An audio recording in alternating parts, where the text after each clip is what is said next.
Mm-hmm.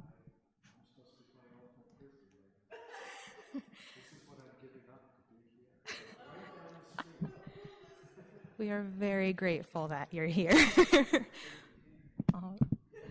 I think we're ready to get started. I'm going to shift between looking at our camera and looking at our folks in the audience because we're live streaming. So hello, thank you for being here on this stunning evening. We really appreciate your presence and your time and your attention. We're in the Calvin Coolidge Presidential Library and Museum at Forbes Library, back for another interesting and engaging discussion. But before we start, some logistics. Because we are live streaming this event, everything that's spoken, including the Q&A, needs to be into a microphone. So if any of you have questions afterward, raise your hand and I'll come over to you with our little microphone so our folks watching from home can hear what we're discussing. If you need a restroom or water fountain, they're through the gallery and to the left, and the main exits are through the gallery and to the right, probably the way you came up. All of Forbes programming is supported by the Friends of Forbes Library, so if you would like to see more of this or more programming in general, please do support them, get in touch with any library staff member to figure out how to do so, or visit our website. And lastly, my name is Priya. I am the head of adult services here, and if you have any ideas or questions or thoughts about adult programming or any of the good stuff we do at this library, please let me know. Okay, so with that, we'll tilt the microphone back up for a taller speaker and open it up to John Berkowitz. Thank you.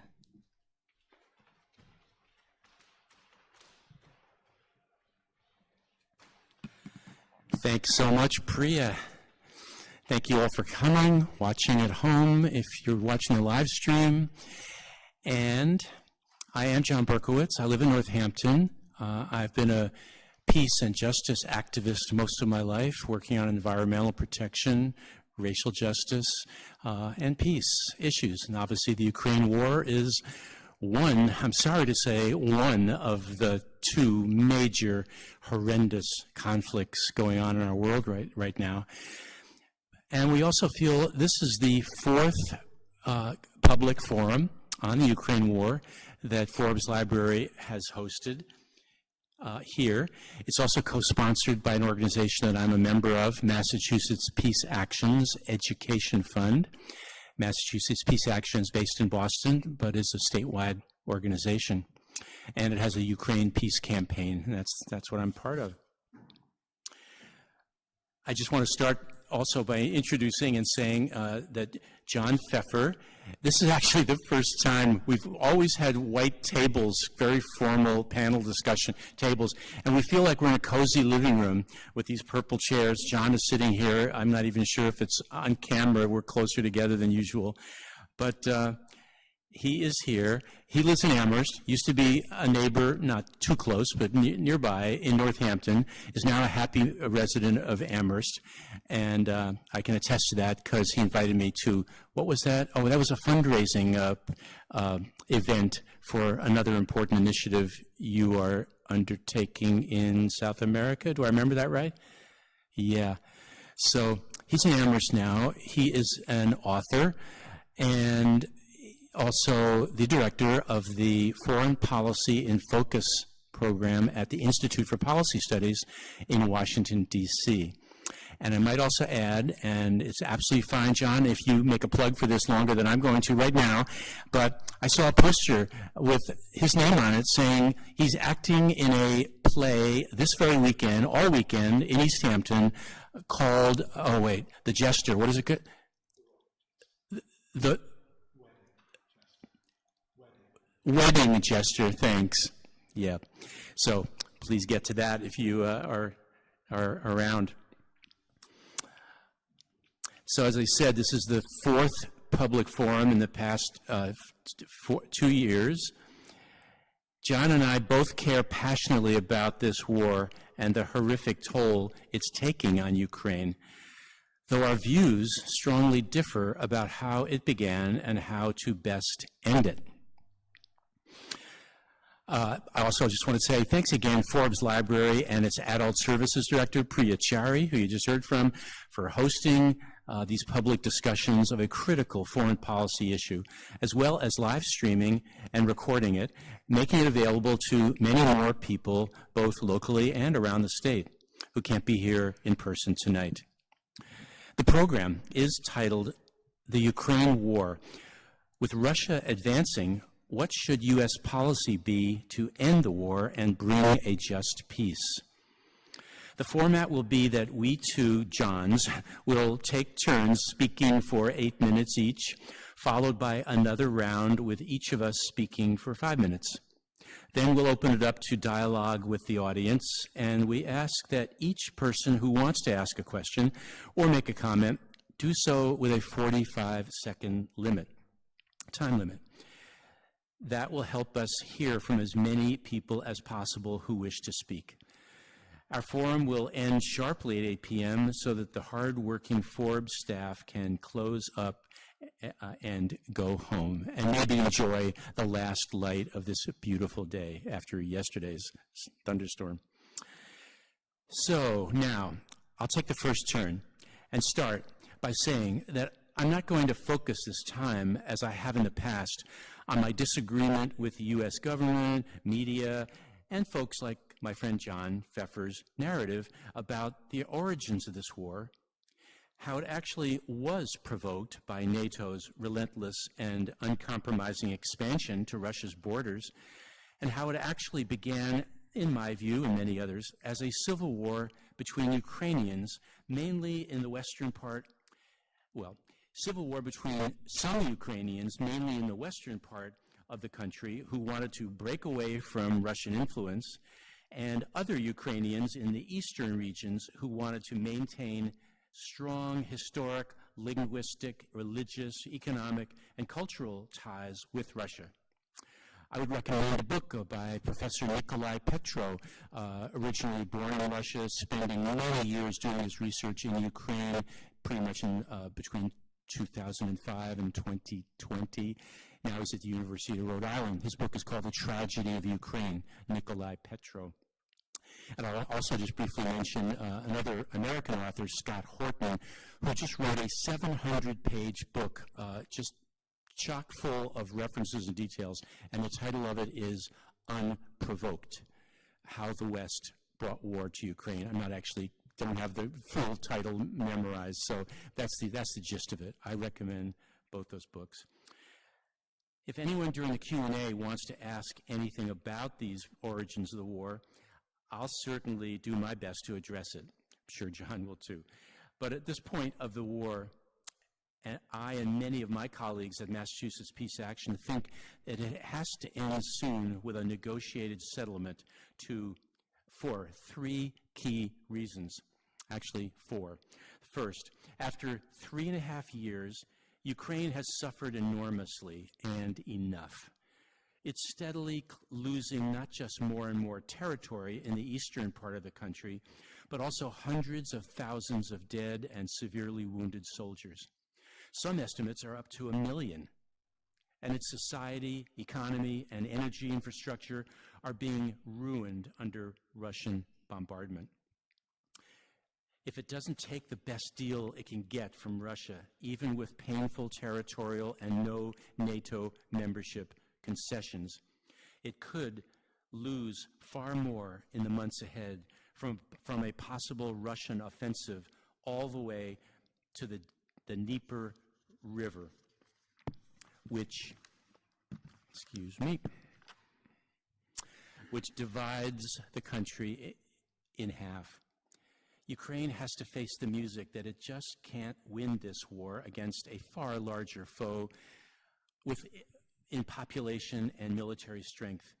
It's time to stop its sacrificing its people, and start rebuilding even without its full goals met. Second reason, if President Trump keeps trying to pressure President Putin of Russia, to accept a peace deal by escalating the conflict, as Biden did repeatedly before him, by providing more and more weapons, such as long-range missiles that could strike Russia's heartland, including its capital, Moscow, he's playing with fire, the ultimate catastrophic fire of nuclear war. A year ago, the Ukrainians pulled off a drone attack on 3 of Russia's 10 early warning radars around the whole country. This was extremely reckless and dangerous because It could have led the Russians to accidentally think it was under general nuclear attack, so they'd have to fire off their missiles before they were destroyed.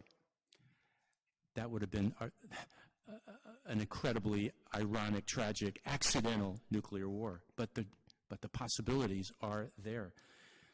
Then, on June 1st of this year, the Ukrainians attacked Russian air bases and damaged some of the planes that carry nuclear weapons.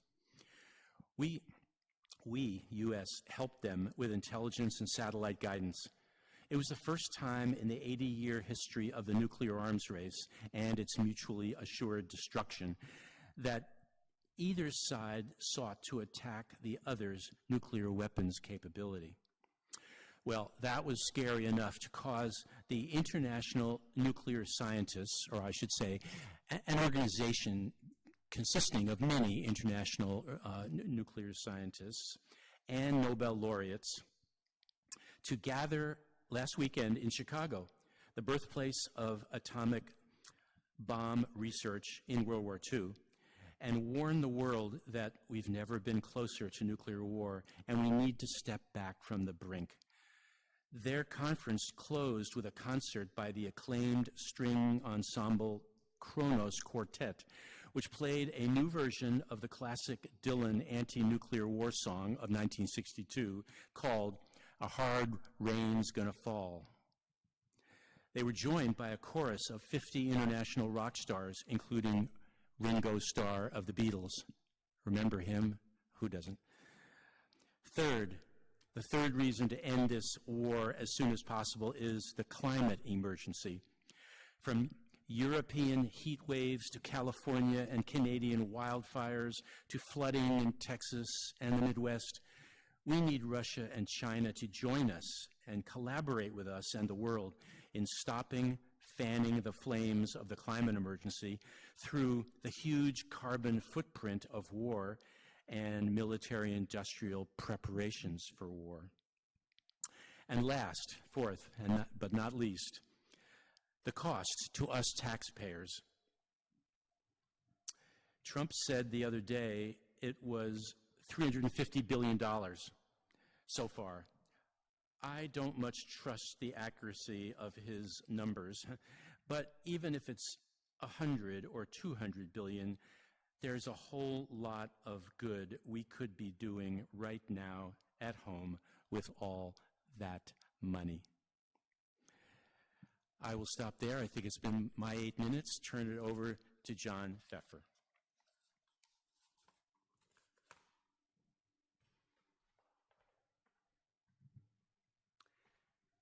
Thank you, John. It's nice to be here. It's true, we don't agree on a lot of things, including the origins of the war. Happy to talk about that if people are interested. But let me focus on the present as you focus on the present. I was struck in your list, or your whole presentation, you basically didn't talk about Russia at all. Russia being the aggressor, Russia being the country that invaded Ukraine. I mean, that's kind of like talking about the situation in Gaza without talking about Israel, the situation in Vietnam during the Vietnam War without talking about the United States. There was a country that invaded Ukraine, continues to occupy that territory, but really the most important issue here is the lack of interest in the Kremlin for any kind of peace deal. Vladimir Putin had perhaps what the folks in Soviet Union used to call the correlation of forces, the best correlation of forces back in the spring. He had an American president who was willing to basically pressure Ukraine to negotiate. He had an American president who wanted to establish economic relations with Russia pretty much at all cost. You had an American president who was willing to basically stop U.S. arms shipments to Ukraine, take NATO membership off the table. He had a Ukrainian leader, Volodymyr Zelensky, who was willing to make territorial concessions. He had, in other words, almost all of what he has demanded. Of course, it wasn't all that he was demanding, But it would have been an interesting compromise if Putin had, well, for instance, met Volodymyr Zelensky in Istanbul, which was on the table. He didn't show up.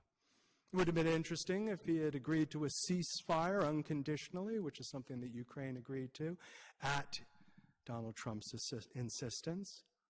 But he didn't take up that offer either. Why on earth wouldn't Vladimir Putin take this opportunity that was presented to him in the spring for the kind of peace that you seem to be recommending, a negotiated settlement? Well, the bottom line is he doesn't want that peace.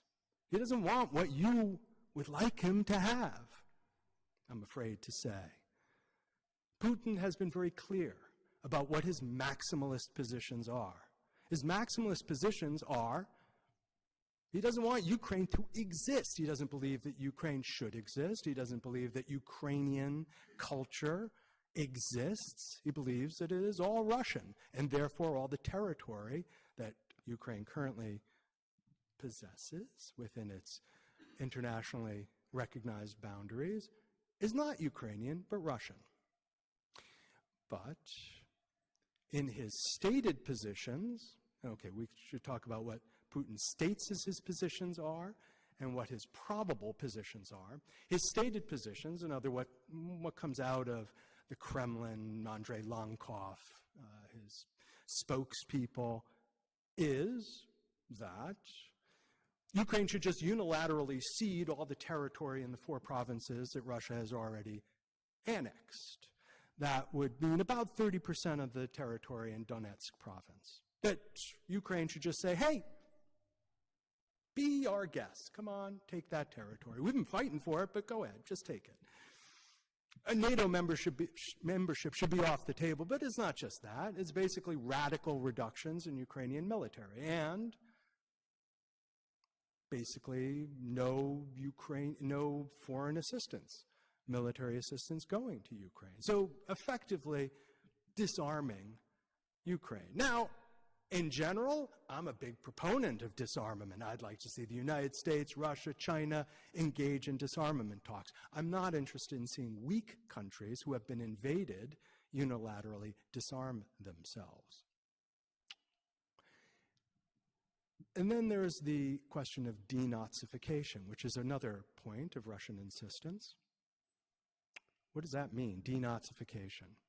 Well, if there were Nazis that were actually in the Ukrainian government, that might mean the removal of them, but in fact there are no Ukrainian Nazis in the government. There are Ukrainian Nazis, to be sure, but they're not part of the government.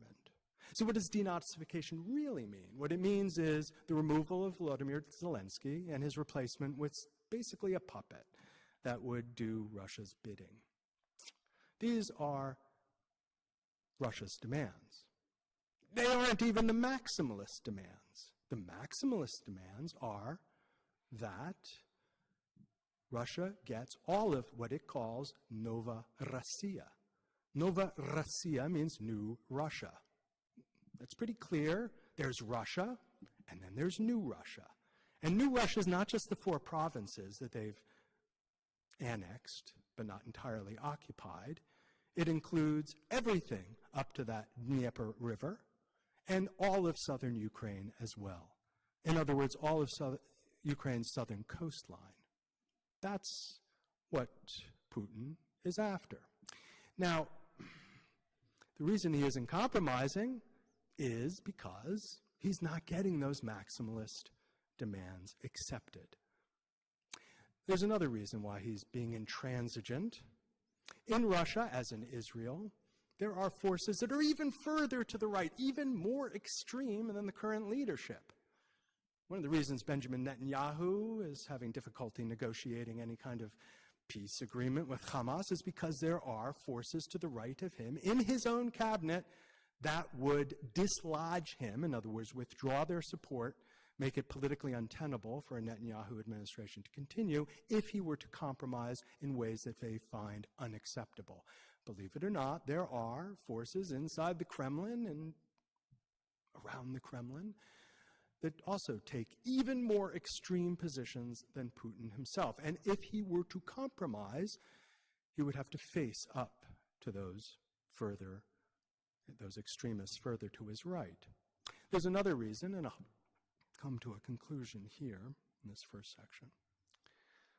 And that is, the Russian government at the moment is running on fumes. Now, of course, it's running on the fumes of fossil fuels. It's amusing to me, John, when you talk about the climate emergency. Russia under Vladimir Putin has never been interested in reducing his carbon footprint. The Russian government, 60% of its revenues come from fossil fuel sales, oil, natural gas, some coal. And Putin has shown no interest whatsoever in climate change, per se. But in any case, the government is running on fumes in the sense that if the war effort were to end, then people would say to themselves in Russia, is this what we sacrificed for? Just for this piddling compromise? We didn't even get Novorossiya. All we got was some part of this occupied territory of these 4 provinces. This is what we lost 1 million people for? They will blame Putin. And they won't be happy with the economic costs, which will come to bear after any kind of effective peace plan. All the money that Russia will have to pay, not in compensation, because they've refused to do that for Ukraine, but pay for the war effort itself. And, of course, the opportunity costs for the Russian economy of not diversifying away from their fossil fuel base. So the Russian economy is, how to put it politely, screwed. This is what is a major factor why Putin doesn't want to compromise. So it's lovely of you to talk about peace. Maybe Zelensky would agree to some compromise. Maybe even Donald Trump, who couldn't give a flying about Ukraine and Ukrainian peace up until the time that he got pissed off at Vladimir Putin, and their friendship suddenly diverged. Even if Donald Trump were to say, I want a peace agreement, that doesn't mean anything in the face of Vladimir Putin and his relentless surge for dominance and control over what he considers Russian territory. Thank you.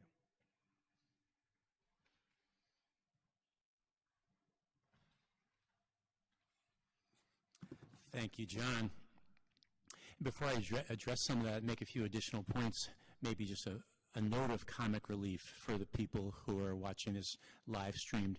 To my right, this is the Calvin Coolidge historical room. Calvin Coolidge and his wife, having lived here in Northampton in, well, I'm not sure now, 20s before being president.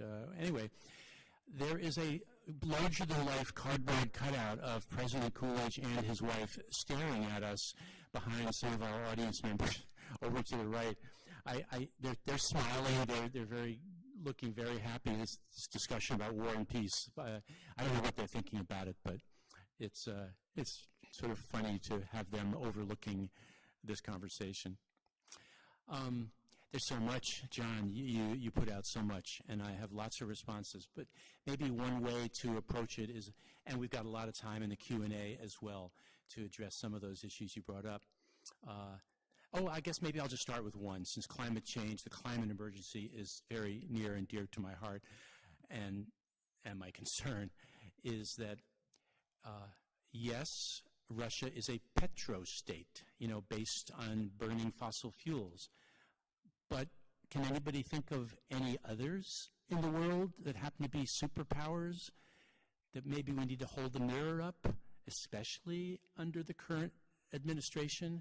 But the last one didn't do nearly enough as a Democratic administration. I'm just saying the world's superpowers are burning us up by, using fossil fuels and selling them and all that. Yes. What do we do about it? We have to face, whether we like their system or not, or their president or not, we need negotiations. We need the international collaboration. We need to bring Russia and China back into the conversation rather than totally marginalize them. It's too big an issue. Even if I was for this war entirely, I still feel as though the climate emergency overarches this war and all wars. It's the existential threat to all of humanity and all of life on the planet. So we have to talk, and we have to do whatever we can.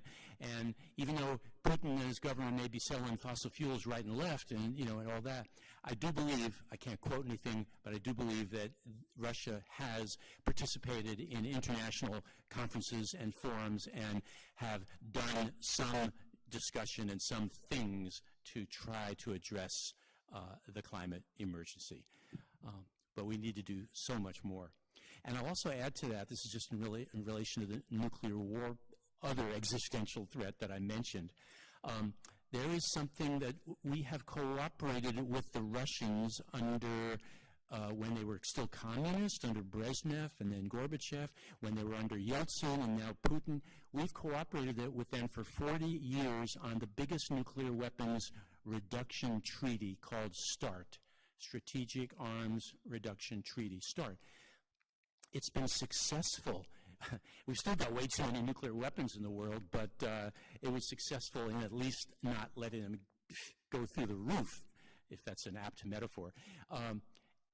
That, because of our strained, and that's a gross misunderstatement, our strained relationship with Russia, there's no more negotiations on nuclear weapons, and we just keep building more and more of them.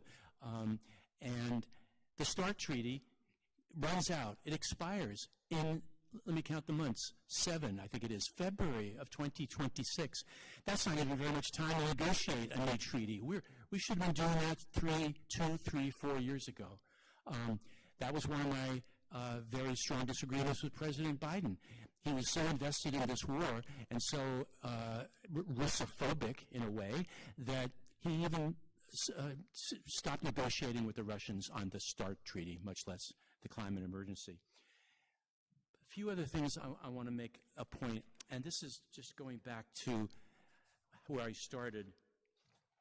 The Ukrainians have suffered enough, and I think some of the information that's coming out will attest to that. It's not just my perception or what I'm reading, it's the Ukrainians' perception. The major thing, one of the biggest issues happening there, I'm reading and watching videos in from many commentators, is the mobilization. They're running out of troops. It's been such an enormous cost. It's debatable. Have they lost 1 million? Have they lost 100,000? That's just dead, plus wounded. Whatever it is, it's way too many. And in fact, this one journalist read in a Ukrainian government source last week that 40% of working-age people in Ukraine are either dead, maimed, or refugees living in Europe. That's according to the Ukrainian government, as reported by independent journalist Kit Klarenberg. He also reports that BlackRock, the huge investment company, U.S. investment company, that was leading the proposed Ukraine recovery project, has put it on hold due to lack of investors and their uncertainty about Ukraine's prospects. And then I want to mention that forced conscription or mobilization. Literally, agents of the government in Ukraine are just dragooning people, men, off the street. There are videos, too many. I've only seen 2 or 3, and I'm hearing that there's many, tens of them. People resisting. And more recently, when the Russians bombed, they're bombing every night around the country, they're starting to bomb recruitment centers in Ukraine. And there is a video, I haven't watched it yet, but this was reported by this journalist. They're showing Ukrainians cheering the destruction of a military conscription center in one of the cities because it's become such a hated thing. And along with that there's a lot of information coming out that the desertion rate in the military is huge. I've seen a figure of 200,000 out of 700 or 800,000 total. I don't know if that's big, too big, but whether it's 50,000 or it's 100,000, it is a major factor. Why is that? I mean, not out of lack of patriotism. They went, they fought, they've tried to stop the Russian invaders, yes, but they've had no breaks. Many of these men, and by the way, don't forget, to be conscripted in Ukraine, you don't have to be 18 like we do. You have to be 25 and above. So many of these men have families, children, and teenage children at home. They've been fighting with no breaks for 3.5 years. They're exhausted. The society is exhausted. That is why at our last forum, I remember in December, this poll had already come out. Oh, thank you.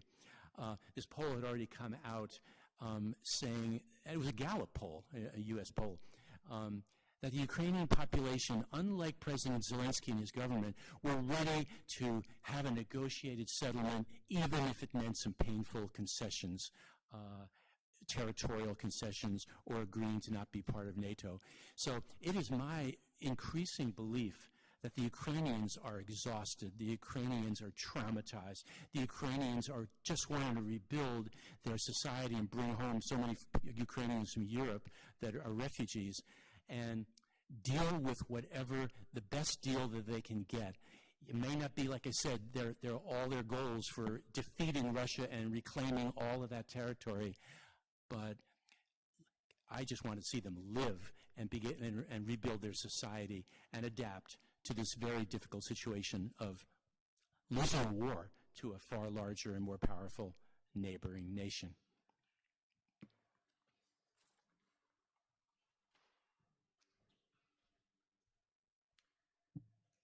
So let's start with climate change. That happens to be the issue I focus on in my job, so something I know about quite a bit. And I can tell you that, yes, there was some movement in Russia towards some acknowledgement of climate change, some support for eventual reductions in carbon emissions prior to the invasion of Ukraine. We did a seminar with some brave Russian environmental activists. They don't live in Russia any longer. There's no environmental movement in Russia any longer. The Putin administration has canceled any of its actions, which were half-hearted to begin with, within the climate change framework. Yeah, of course, superpowers like the United States should do more, China should do more, but that's not the issue here. The issue here is the naivete of expecting that any kind of engagement with Russia and the current administration there will advance our climate change goals. Ukraine and Ukrainians are suffering. There's no question about that. The toll has been enormous. But it's up to the Ukrainians to make a decision about the future of their country. It's not up to us as Americans. It's not up to, certainly, our president. Certainly not up to the Russian government. It's up to Ukrainians. Last time, John, you did a land acknowledgement before we started. I'm struck by the fact that you didn't make one now. Land acknowledgement, as you know, is an acknowledgement that the lands here were once occupied by Native Americans. How do you think those lands were taken away from Native Americans? Well, there was war, there was occupation, and there was also peace treaties. Incredibly unjust peace treaties that were imposed upon Native Americans. And then we broke them because we were more powerful. And how many Native Americans now live in this part of the country? Not a whole lot. That's the future the Ukrainians face. They know that any kind of peace deal along the lines of either what you propose or what Vladimir Putin proposes is just a piece of paper, very similar to the piece of paper that we imposed upon Native Americans in those peace deals. Ukrainians are concerned that they will be eradicated as a culture. They will face the kinds of human rights abuses that are unimaginable. And why do they expect that? Because it has already happened. It has happened in places inside Ukraine. It has happened to soldiers who have been tortured. It has happened to children who have been taken away from their families, 20,000 of them. It's happened to journalists who have been tortured and killed, Ukrainian journalists. Ukrainians are very clear about the consequences of Russian occupation. And those consequences would not be terribly different from the genocide that we as occupiers imposed upon Native Americans many centuries ago.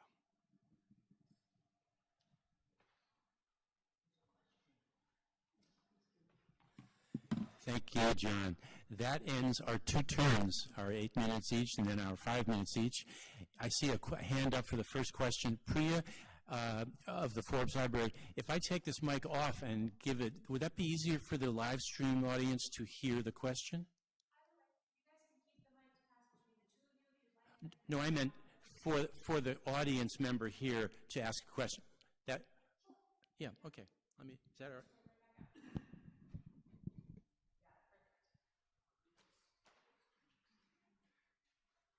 Hope you feel comfortable with the mic. I was on radio for 30 years. I know you assigned the questionnaires 45 seconds, but there are only 6 people in this room watching this, which is really interesting as to why there are so few people here. But that's not my question. I have a question and a comment. Something you said so appalled me.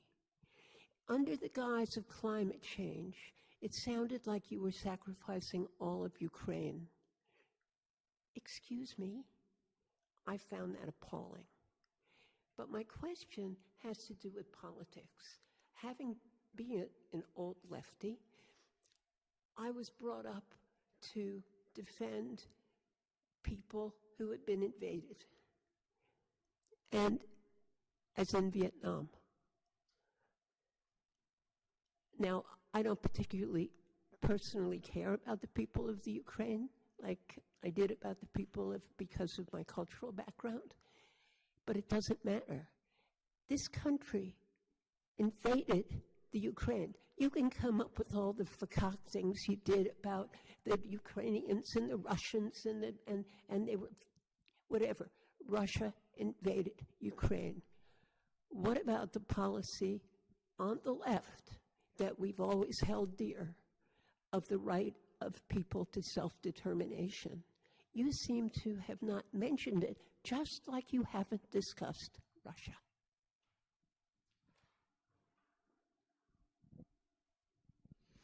Thank you for that. I'm assuming this is working all right off the mic stand. Priya, yeah. Hi. Thank you.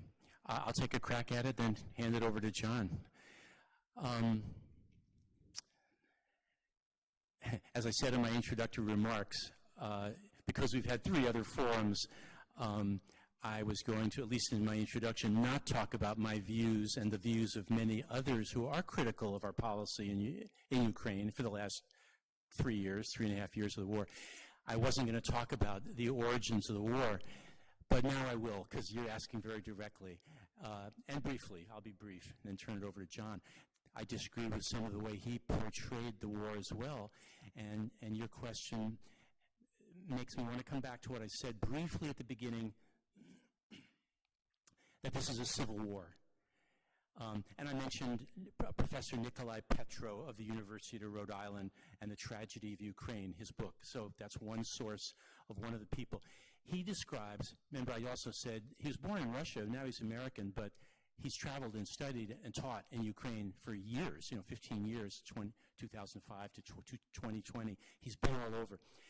His book, he's saying there are 2 Ukraines, mostly people in Western Ukraine are more European-oriented and they're more against Russians, and the people in Eastern Ukraine, pretty much from Odessa down in the south all the way up to Kharkiv, but especially in the Donbass, especially in the eastern regions, they have wanted to stay associated with Russia. Yeah, they wanted to be part of Ukraine.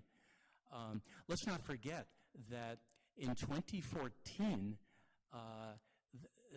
they took up arms. People in Donetsk City, Luhansk City, and those provinces, those oblasts, they call them in Russian, they took up arms against the central government in Kiev because the Kiev government, after the Maidan Revolution, the demonstrations in the capital and all, that threw out the more pro-Russian leaning Yanukovych, that president, well, they started enacting laws like you can't really speak Russian in official business, and they were really beginning to repress the Russian-speaking and the Russian-leaning population, so much so that in the eastern part of the country, people took up arms.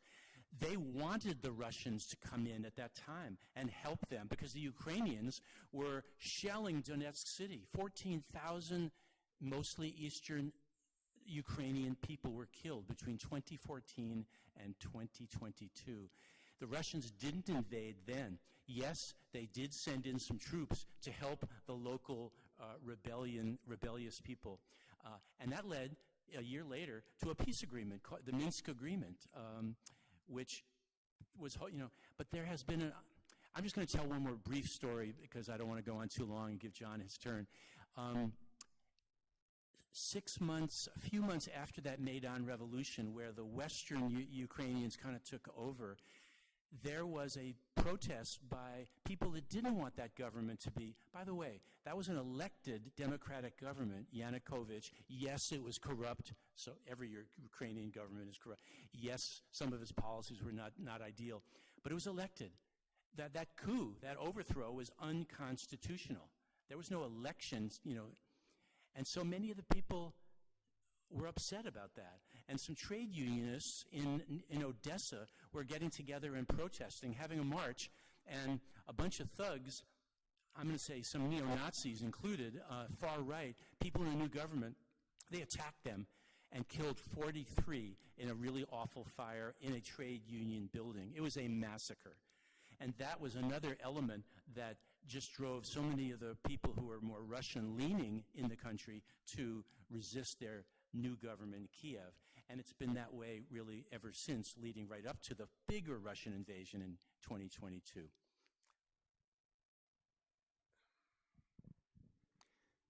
I agree with you.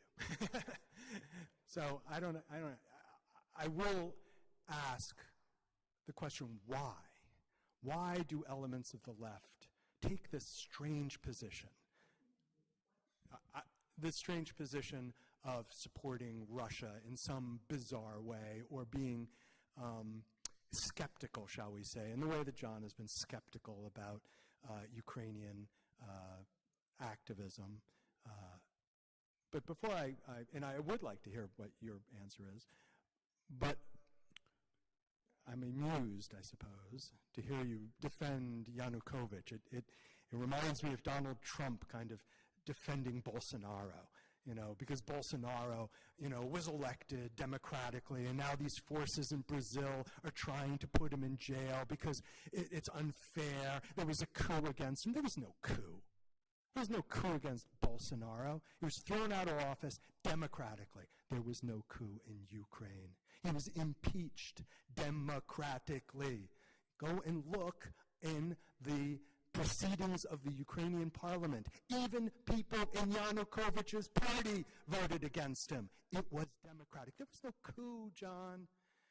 Okay, so getting back to this question, and I exempt John from what I'm about to say, because as far as I can tell, he's really not part of this milieu on the left which takes these positions.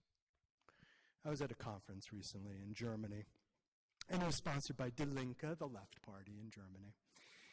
And I was astonished by some of the positions taken by the left in Germany.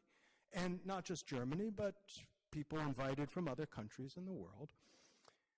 Their position on Russia was like Putin was a man of the left. Like he was, this counterforce against the right-wing tendencies of the United States, that he was an anti-colonial power fighting against the neoliberals and the liberal internationalists. Now, interestingly enough, that's the same position that the far right takes. Why does Tucker Carlson and other members of the far right oppose, aid to Ukraine? Why are they so enthusiastic about Vladimir Putin? Because they see him too as an anti-liberal force. And he is an anti-liberal force.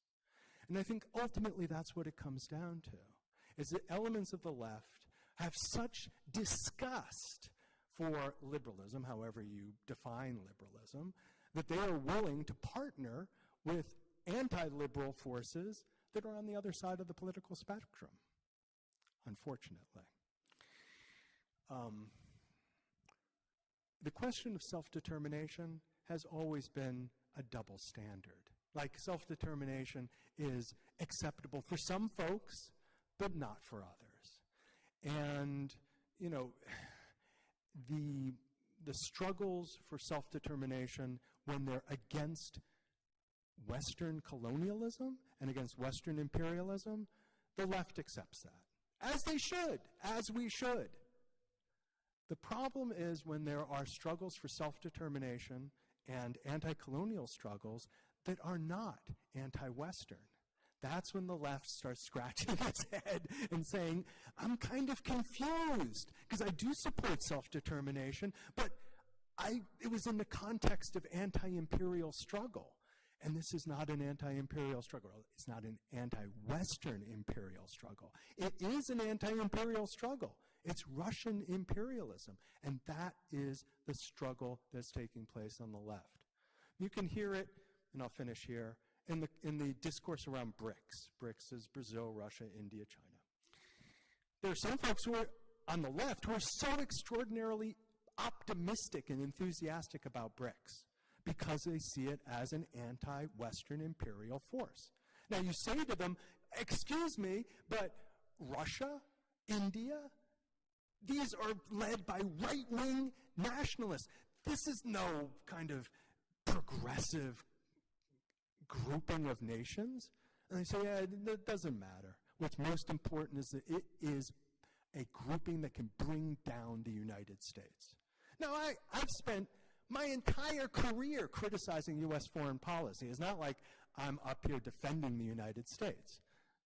But I am certainly not going to throw in my hat with forces like Narendra Modi of India or Vladimir Putin of Russia simply because they are anti-liberal and anti-Western. That, I think, ultimately is the reason for this confusion, shall we say, about self-determination on the left. Thank you for that first excellent question. It obviously stimulated a lot between the two Johns. Priya, any questions coming in from people watching the live stream? Not yet. Yep. Actually, a comment. I've read a number of times about NATO expansion eastward. It was mostly by the invitation of the countries of Eastern Europe who wanted protection against a resurgent Russia. It wasn't particularly imperialistic act of the West. Thank you for that one. I'll take a crack at it. Yes, Latvia, Baltic countries, Lithuania, what's the other one? Estonia. They were part of the Warsaw Pact, and they were taken over by the Soviet Union after, was it World War I or II, or both? Anyway, I don't deny that. That is true. I think we need to. I want to point out that from what I've read, in many of those countries, partly because they were part of the Soviet Union and then neighbors to Russia, a lot of the population is of Russian origin, that they might have migrated there or intermarried. So I'm not sure we can just be simplistic and say every Latvian, every Estonian, that there is there is maybe under the surface of what government policy or what government leaders say, there's some people in those countries also that, well, we're not so sure we're totally anti-Russian and want to go to war with them. I will also just say that, I just forgot my point. Oh yeah. Even if I grant that issue, do they need protection from Russia? I think we, as a country, well, what should U.S. policy be? Should we keep spending all this money? Shall we keep risking nuclear war? My earlier points. Are we exaggerating the threat? Is Poland, is Germany, is Britain, the other countries that are saying, oh, we have to unite to defeat the Russian threat. They're going crazy. I mean, I'll just say, there are, to me, very credible people. I'll mention one, George Beebe. He works for the Quincy Institute for Responsible Statecraft. He wrote a major piece in Newsweek, and then where else? Where it appeared. Its title is Right-Sizing the Russian Threat. And I'll just say one more thing, before passing on to John. Can you imagine, how are the Russians going to, if they have taken 3.5 years to move just through 20% of Ukraine and fight and slog through the trenches, all that. And meanwhile, the rest of Ukraine, that's also what I don't believe Russia really wants to occupy the entirety of Ukraine and take it over. They'd be taking over a hornet's nest. I mean, there's so much nationalism, there's so many of the western side of the Ukrainians that are, now they're really angry at Russia for the war. Russia wants to occupy all those cities and take it over? I don't really think so. I think they really want what the eastern part of the country, where they know they have a lot, and I say the majority of the people in the eastern part of the country want the Russians' help against a Kiev government that has kind of gone overboard with ultra-nationalism. So I'm just saying, George Beebe, look him up, Right-Sizing the Russian Threat. We need to be clear thinking, clear-headed about what is the real threat. Has it been exaggerated by our media or in our own minds? Do they really want to just take over the world? And are we going to keep spending militarily? And are we going to keep risking nuclear war? And are we going to keep overlooking climate change because of a threat that we miscalculated? That's something I think we really need to think about. George Beebe is one of those people that helped me do so. So you're right. With one exception. Polling in Czechoslovakia was the only country where it looked like, for a period of time, public sentiment was not in favor of NATO accession. That changed, ultimately, and the reason why it changed was interesting. It had little to do with U.S. policy, or even NATO policy. The reason most countries in Eastern Europe wanted to join NATO was because they perceived it as a first step in joining the European Union.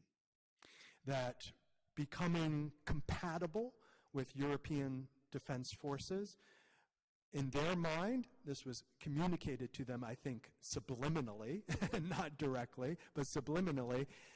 They felt if we are kind of interoperational with European security forces, then it will advance our claim and membership in the European Union. Ultimately, it wasn't so much the threat of a revanchist Russia that I think motivated the countries of Eastern Europe, in other words, to join NATO. It was the EU membership. And the second issue, which is an interesting issue, is this was an opportunity for them to upgrade their militaries at relatively little cost.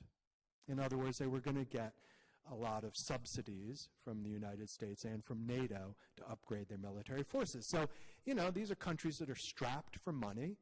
It looked like a good deal. They didn't necessarily think about what the geopolitical ramifications would be.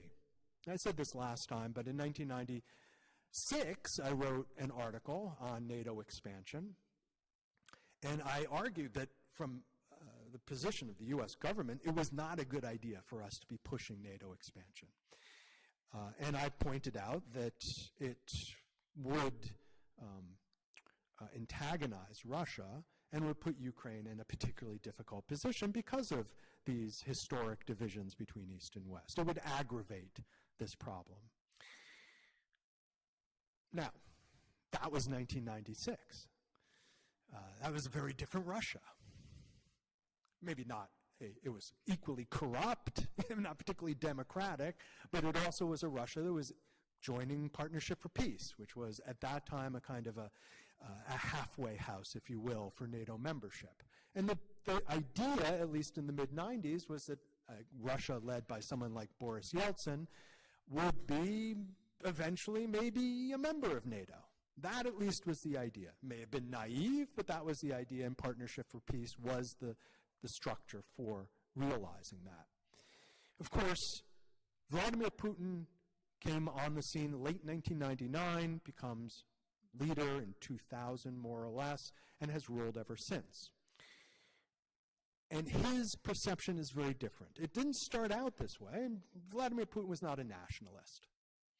Vladimir Putin was an apparatchik. He was schooled in the Soviet system. His interest was not in reconstituting the Soviet Union. His interest was in preserving the Russian Federation, which looked at that time like it was going to collapse. Because you had Chechnya, you had Dagestan, you had all sorts of movements within Russia itself, because Russia is an ethnically very diverse country. That was his concern. It was only after Russia suppressed the Chechens with the help of Chechen nationalists themselves, it was only after they basically consolidated control over Russia that they started, and Putin started to advance into the former Soviet space. Obviously, Georgia, Moldova, and ultimately Ukraine. Does this constitute a Russian threat to larger interests? Yeah, if I'm sitting in Ukraine, I'm worried. If I'm sitting in Georgia, I'm worried. If I'm sitting in Moldova, I'm worried. Even if I'm sitting in the Baltic states, which, yes, have Russian minority populations, relatively small, been there for a while, part of an earlier, what's that? Yes, but they were also moved there as part of Soviet repopulation in order to, exactly. But I'd be worried. Beyond that, I'm not that, I wouldn't be worried. If I'm sitting in Poland, I wouldn't really be worried, even though there have been Russians who have said, yeah, we got to seize Poland. No, I don't really think that Putin imagines Russia trying to seize Poland. The Baltics are a different matter. They're relatively small, but however, that's not the nature of war these days. The nature of war goes beyond occupation of territory. Nature of conflict involves political subversion. For instance, what Russia attempted to do in basically buying the election in Romania, buying the election in Moldova, both of which failed, fortunately. It is cyber warfare. It's financial warfare. Russia has been developing these tactics over the last decade or so.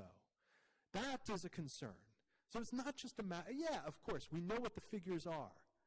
It will take until February of 2028 at the current pace for Russia just to occupy the 4 provinces that it has annexed. Okay, so 2028, and if they lose the number of men, soldiers that they currently lose, they will lose between 1 and 1.5 million more in just seizing that.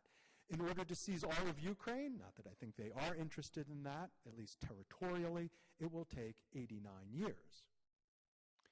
But again, it's not just territorial control. It's a question of ensuring that Ukraine is weak, that it cannot join either NATO, but more importantly, the European Union, and that Ukraine will not serve as a kind of alternative system on Russia's border that can inspire folks inside Russia to change their system. Thank you, John, for all that. Thank you for that question. Before I move on to another question, if there is one, I'll just say that John, when he speaks, as you can tell, the actor in him, very expressive, right? Standing, yeah. So this might be the time to make a quick plug for your show that's coming up this weekend. You want to do it? It's not exactly relevant, but some of the action does take place in Ukraine, so I suppose it's somewhat relevant. It's called The Wedding Jester. It's about the tradition of a bodkin. A bodkin is a wedding jester in the Yiddish tradition.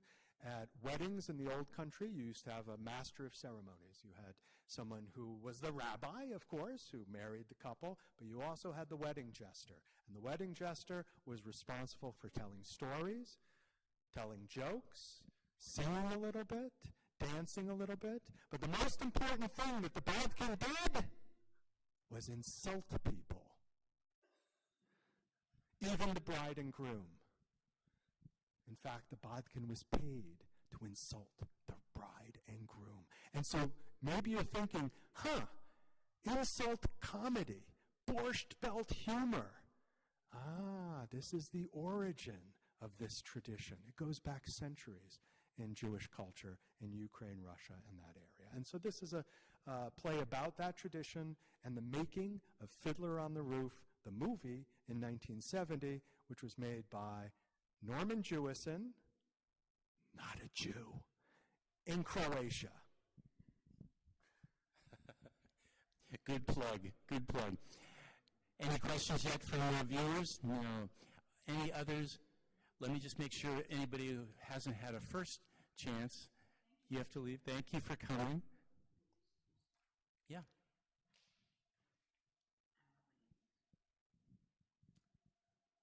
I don't know what I was watching. I watch so much media now. It all blurs together. But maybe it was on Democracy Now! Where somebody was talking about 20,000 children have been abducted. Ukrainian children have been abducted and kept. And that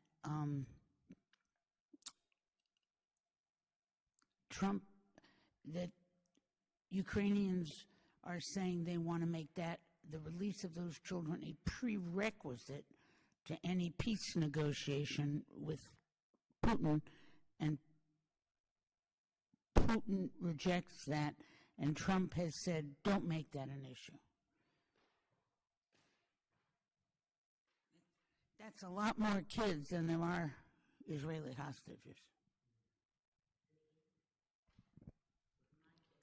Thank you. In case anybody had a hard time live stream hearing that question, the audience member expressed her deep concern about the allegations that 20,000 Ukrainian children were captured and kidnapped by the Russians during the early days. Kept in Russia and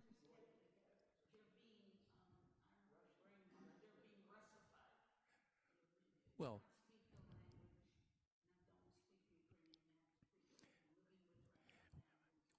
she's saying are living with Russian families now, were taken from Ukraine.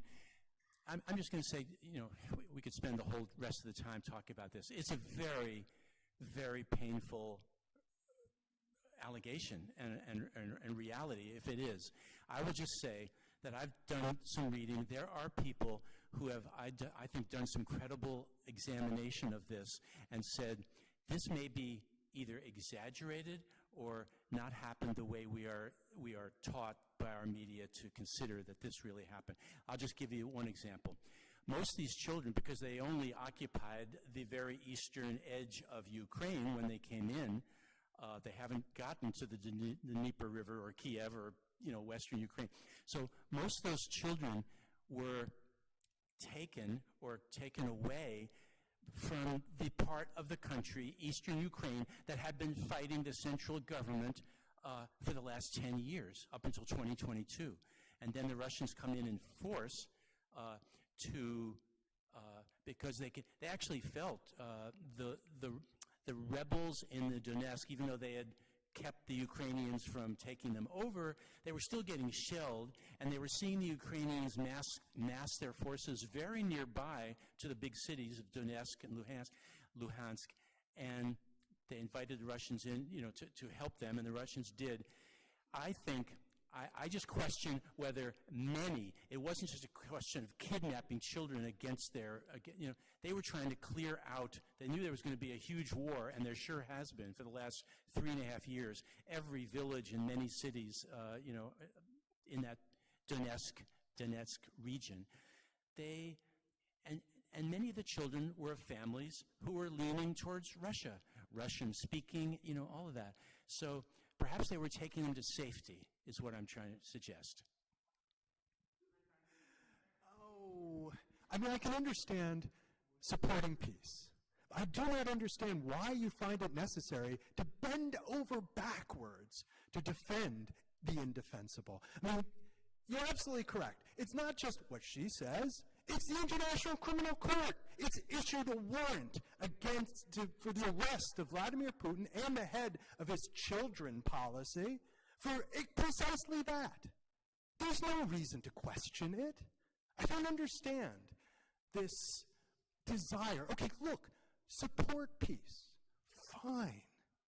Even right-size the Russian threat. That's fine too. But I see no defensible reason for trying to find evidence that counters what Russia has actually done, which are large-scale human rights abuses that have been documented not by partisans, documented by the human rights organizations, Amnesty, Human Rights Watch, documented by international organizations, International Criminal Court. You find no problem with accepting the human rights reports on what's taken place in Gaza. Why do you accept that and not what these reports say about Russia?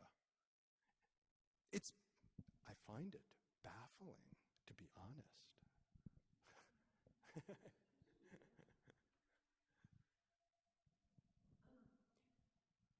My comment is, I'm 81 years old.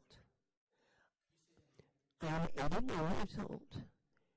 I have heard apologies for Russia my whole life. And I came tonight to hope that something would be said that wouldn't just be straight-line apologist for Russia. We have other words for that. So when you say you're baffled, I'm not sure I believe you either. And I'm appalled that peace action allows this apology for Russian activity out to the extent that it has. I'm appalled. I think the people who apologize for Russia, as you are doing, in Yiddish it's a shanda. It means disgrace.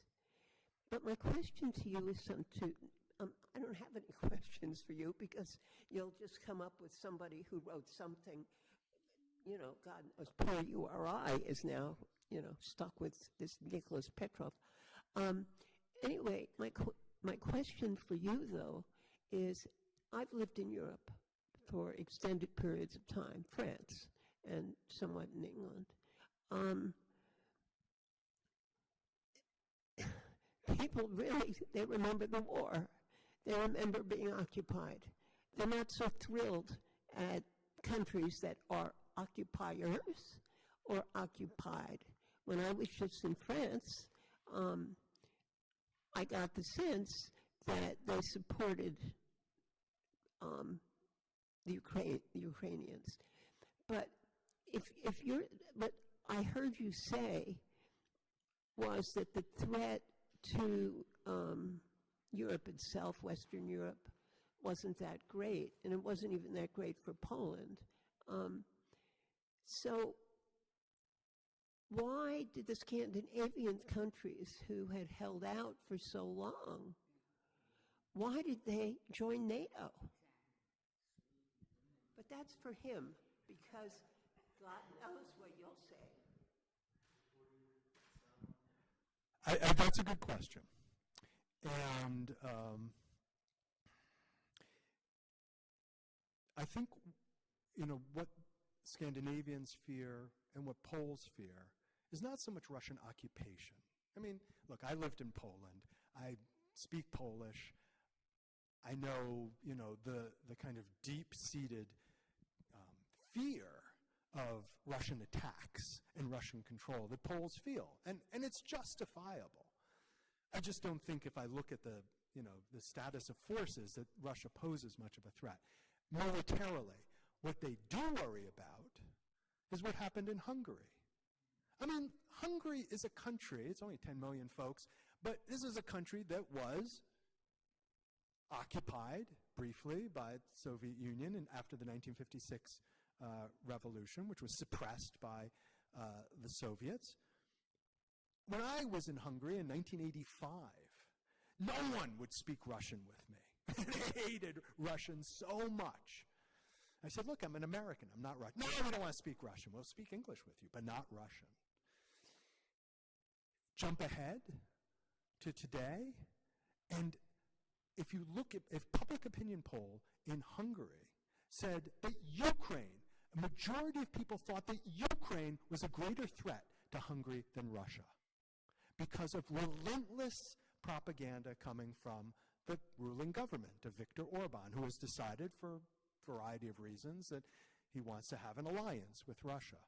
I think that's a concern that the Scandinavians have, that everyone in Eastern Europe, especially countries like Serbia, Slovakia, democracy activists in those countries, that's what they're concerned about.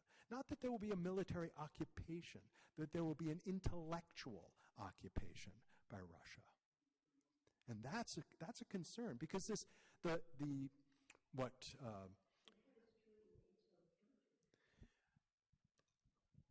how does NATO counter that? Well, first of all, there was a public opinion switch in Sweden and Finland.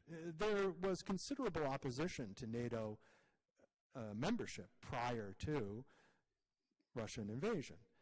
Afterwards, there was an immediate switch. So in part, governments were responding to a change in public opinion. But I think also, as I said, it's not military has changed. Military tactics have changed. And so joining NATO is not just about, getting a bomber or even getting drones. It's also about protecting against cyber attacks and what Russia has done in the naval region up there, spying. So there are a lot of concerns that go beyond just specific military. I think there might have been a question that came in from the internet. Yes! Yes, we have a question from the internet.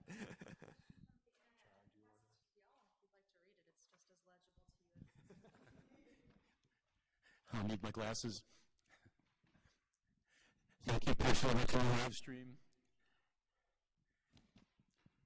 What is the role of the color revolutions, such as the Orange Revolution in Ukraine, 2004, and the transformation of the thinking of Putin? You can start. The color revolutions are Vladimir Putin's biggest nightmare. It's not only a question of democratic revolutions in the area of the post-Soviet space, so Georgia, Moldova, Belarus, the Jeans Revolution, but it's also within Russia itself. Because prior to the invasion of Ukraine, there were enormous demonstrations inside Russia, enormous, that threatened his rule. After the invasion, he could use the war as an excuse to crack down on all dissent within Russian society.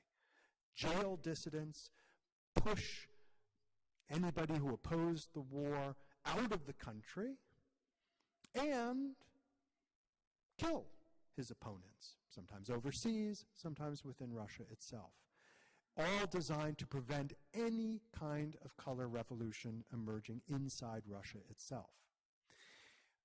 If Ukraine were, quote-unquote, permitted to join the European Union, let's leave NATO to the side for one moment, but let's just say the European Union, and Ukraine prospered economically as a result of that, because let's face it, you join the European Union, you have access to stability funds.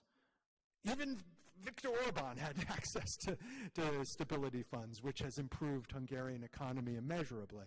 But you showed demonstrable economic gain by joining the European Union. You suddenly have freedom to travel around the European Union. You have democratic rights as part of being a member of the European Union. And everyone in Russia sees what's going on in Ukraine. And it's no longer a country at war, a country that's corrupt, blah, blah, blah. It's a country in the European Union. And then people in Russia say, damn, we want some of that.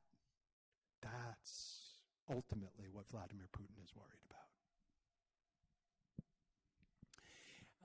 I just want to say this has been a great conversation. We always promise Priya, the Adult Services Director, and the library that 8 o'clock is a firm ending, so that she can go home, and she's not the only one, staff here at the library, that want to go home and enjoy what's left of the light of the day. So I don't know much about the Orange Revolution, and I don't even disagree that much about what John just said about the internal situation in Russia. Before this war, there were really large demonstrations. I agree that a lot of environmentalists have fled, have left, gone into exile. I don't disagree. I don't glorify the government there. Anyway, I don't. I understand that. I guess I'm taking a more, in a way, realistic approach to be able to say what I did earlier. Like, we've got to find a way, even if we disagree with how they do the Ukraine war or disagree with their internal repression, we still got to find a way to talk to them, or one day we're going to wake up. I'm afraid we're going to wake up. I have a very new grandchild who's 8 months old. I have two twin 16-year-old boys. I have 5 grandchildren totally. What is their world? And we are risking it by continuing this probably exaggerated response to the Russian threat. Doesn't mean that they might not be imperialistic in their own way, but hey, so are we. Look what we're doing in other places in the world, and I'm so glad that John and I agree on the situation in the Middle East and Gaza. So I'll just say that, and then I want to bring this also to the fact that I get my sources. I'm not in the government. I just go online and I listen to shows. There's a guy named Glenn Deason, who is a Norwegian scholar and professor at some Southeast Norway university. He had on his show Ukrainian named Alexander, I had to pause for a minute, Alexander Dubinsky, who is in jail in Ukraine for treason. And he used to be an MP in the parliament, and he used to be very close to Zelensky. I do believe, I don't know the details, I watched the show, but it's been a while, he just said, I don't agree with the way things are going, and, Zelensky's government has gotten increasingly repressive. Well, of course, sure, there's a war going on, I get that, but that forced conscription situation that I was describing earlier, it gets carried too far. The Ukrainian people don't want this. It's not a united front there. And I'll just mention one other person. We had a webinar. We do monthly webinars with speakers, and one of them was Professor Marta Havrishko, born in Lviv, or is it Lvov? Lvov, Western Ukraine. She is a scholar of the Holocaust and scholar of gender-based violence towards women during World War II and after World War II. She became very critical herself of many of her President Zelensky's policies. Doesn't mean she's pro-Russian, but she was critical. And she now teaches at Clark University in Worcester the last 2 years, has a young child, fled her country after the Russian invasion because she was getting death threats and rape threats from members of the far right, the ultranationalists, and also neo-Nazis. I actually disagree with John's characterization earlier that there are no neo-Nazis, sort of a minor fringe thing. Yeah, not in the government. I'm not totally sure about that, but I do believe, from what I read, the neo-Nazi movement has gotten so large that they run the whole police, they run a number of other agencies, and recently, one of their members, I can't think of his name right now, was put into a position of authority. I'm not sure if it was in the parliament or some government agency, and he was one of the people that organized that massacre in Odessa of the trade union people, the anti-Kiev people. So he goes back right to 2015, it was 2014, that massacre, and he is directly implicated in that. And he has a position. Yes, I don't have his name. I don't have his name, but you could get in touch with me because I read it and I think it's a credible. So this person I mentioned, I just want to say that to be threatened, regardless of what she might believe about her government and Zelensky, she is trying to put out, and her supporters, a statement of support, academic freedom and personal support for her right to speak out and not be threatened with death or rape. And I'm just going to mention that. Anybody can get in touch with Massachusetts Peace Action or myself, and if they want to add your name to support her work. She is basically calling out too much of ultra-nationalist power, neo-Nazi power, that's growing their influence in the country. I want to say Elena's father, towards the end of the war, he was in the Red Army, and he fought against pro-Nazi Ukrainian nationalists in Western Ukraine, a counterinsurgency. Oh, she wants to. Well, one thing I know is true from my father, who fought in the Russian army. He was in the army. Was there as a strong nationalist uprising in Ukraine, and Ukraine for a very long time, not just within the last 10 years, has wanted to be independent. So I don't know if they'll succeed. I mean, hearing about these atrocities, but I think that they're going to keep trying. They're not, even if they lose this war, they're going to keep trying. And the reason I say that is that we were Polish, and I think the Poles feel the same way. We have time for just John Feffer to have a few last words, and then it's been amazing. Well, you know, there's always been Ukrainian nationalism. Some of it not very attractive. I mean, look, those of us who speak Yiddish know there's an expression, Khmelnytsky Yaren, the years of Khmelnytsky. Khmelnytsky was basically the leader of the Cossacks in the 17th century, and terrible pogroms throughout Ukraine, not just against Jews, but also against Poles, actually. So Ukrainian nationalism does have an unfortunate history, as there is unfortunate history of nationalism in many countries. But the question is really today, and the contention that extreme nationalism or neo-Nazism is growing in Ukraine. You've cited no statistics, no evidence of this. If anything, it's the opposite. I mean, you look in the immediate aftermath of the Euromaidan protests and the new government had members of the right sector. Right sector was a neo-Nazi political party in Ukraine. And it had influence. It had influence in the original government in 2015, 2016. It had influence in other sectors of the economy and of the government. But it was voted out of office. It received absolutely no votes from approximately 2018 on. Right sector and neo-Nazi parties have no presence in the Ukrainian parliament, have no presence in the Ukrainian government. They don't. Now, you could cite, I would entertain information that proved the opposite. You might quote the Azov Battalion, because God knows everybody quotes the Azov Battalion. And the Azov Battalion indeed had neo-Nazis in it. But it was incorporated into the Ukrainian army. It's a heterogeneous unit. It's no longer neo-Nazi in character, if it ever was. So, if anything, Ukraine has moved in a different direction. One could argue it's moved in a neoliberal direction in terms of how its economy has been penetrated by corporations, especially multinationals, not in a fascist or neo-Nazi direction. That doesn't mean that there aren't neo-Nazis or fascists in Ukraine. They just don't have significant power. Where do they have power? Well, yes, thank you. Here and in Russia, where the neo-Nazi movement and the far right is extremely powerful and has political influence.